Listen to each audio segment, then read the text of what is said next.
It's time to create some easy, homemade ant baits and sprays. These are safe, cheap, and you probably already have these ingredients in your kitchen. Borax is an all-star when it comes to getting rid of ants. Add half a cup of sugar to attract the ants. Finally, add a spoonful of peanut butter for that extra lure. Place this irresistible trio where you've seen those ant parades. Let's make a spray. Start with 1 cup of vinegar in a bottle.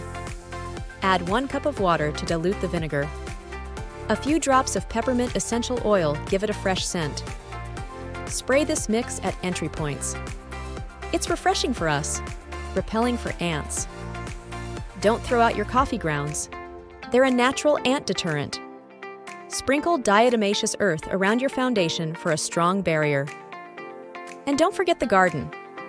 It's another favorite spot for ants.